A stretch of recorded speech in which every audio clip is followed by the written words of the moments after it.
Gaffer, third win on the bounce and a near faultless performance to finish the season. Yeah, today was brilliant.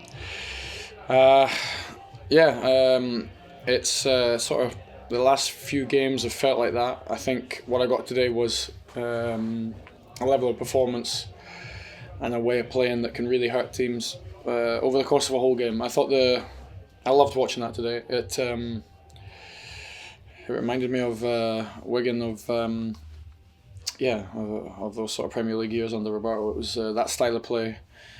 And I know sometimes it's taken us time to get it right, but today we got it right in a big way. We had chances, we were attacking, we were aggressive, and then out of possession we showed the same. So I loved today.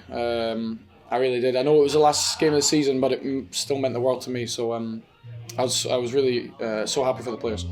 Really positive start as well. I know Josh linking the play brilliantly. I think Chambo, Baba, Teller all drew saves to the keeper. We started so well, didn't we? Yeah, we did, and it was. Like there's certain times when we have to play slower, but as soon as we get into the sort of opposition's half or final third, like we have to be aggressive, and they did. The players were brilliant.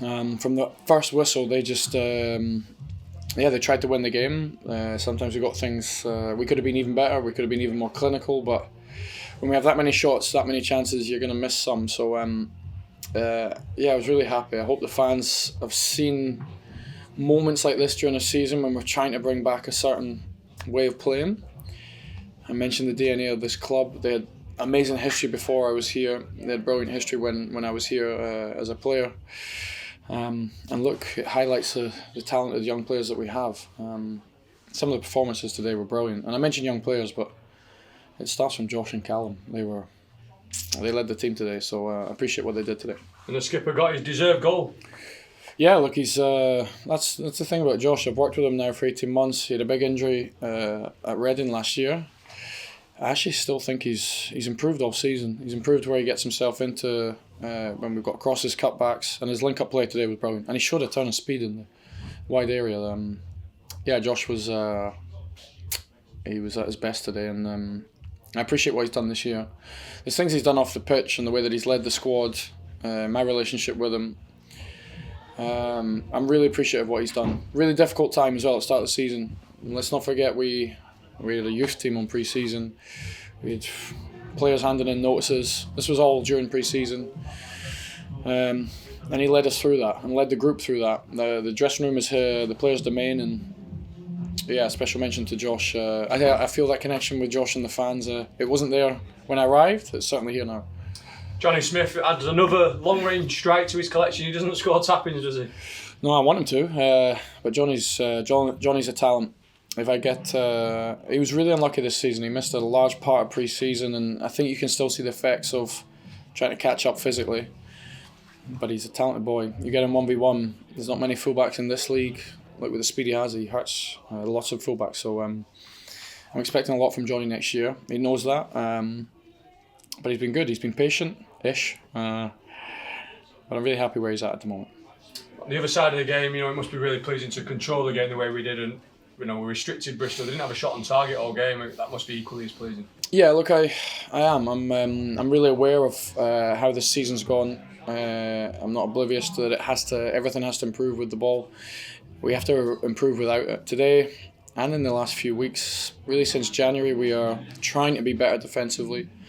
Trying to concede less shots, less chances, rely less on Sam Tickle. Sometimes we've still had to. There's a lot of work still to be done. But yeah, we have to remember we've got an incredibly young team. But the way that I've coached and managed this year, it will be different next year. This year I've had to be patient, allow players to make mistakes. Next year, the demand will be higher. I'll make sure of that. Lap of appreciation at the end of the game. Obviously, the players thanking the fans for all the support, and it felt nice, a nice feeling, a nice end to the season. Yeah, it's. I know I speak into this camera every few days. I'm sure I don't look absolutely ecstatic all the time.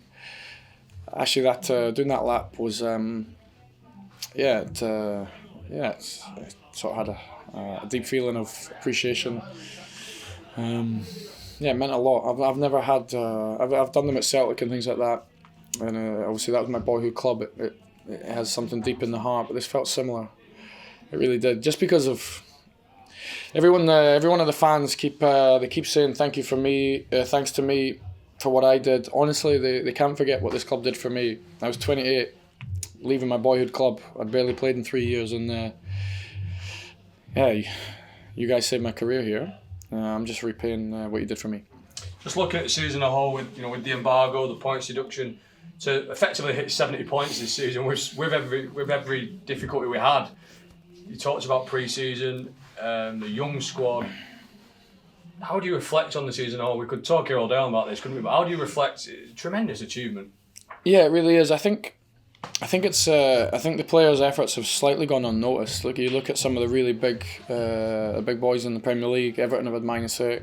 I think Sean Dyche has done an incredible job with that. Nottingham Forest are the same. Reading obviously have their troubles, but look, I've had 15 points taken off me since I've been here. 8 this season. We had 8 taken off us before the fixture didn't even came out. I think what the players have done is incredible. We've got to 70 points with one of the youngest teams in all 4 divisions, with an embargo. The players have to take huge credit. And the other person and their family is Mr. Danson and his family.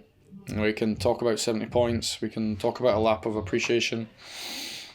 There's a man and his family that saved this club.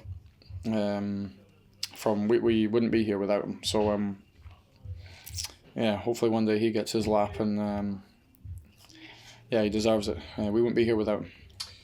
What's your plan now? A few weeks off, or do you keep working now, looking ahead to next season? You talked about obviously a number of players out of contracts, returning to loan clubs. Does the hard work start again now? Yeah, it does. Yeah, look on next week. Next week, really review the season. It's a really long off season, so the players, I think they report back 24th of June. So it's a really long period for the players. Next week, obviously we have to discuss, we make some decisions on players, but we can leave that till Monday, Tuesday. Let's enjoy tonight. There's still some work to do. A lot of work, recruitment. We have 7 out of contracts, 7 loans. I'll have to work through the summer, but I love it. I dedicate myself to trying to get this club back to a level. I'll take maybe a week, 1 week, and then another week later on in the summer, back home in Scotland. I've got a young family, so we won't be travelling too far. There's some work to do, so the players enjoy it, staff enjoy it, I work them hard. There's a bit of work to do over the summer.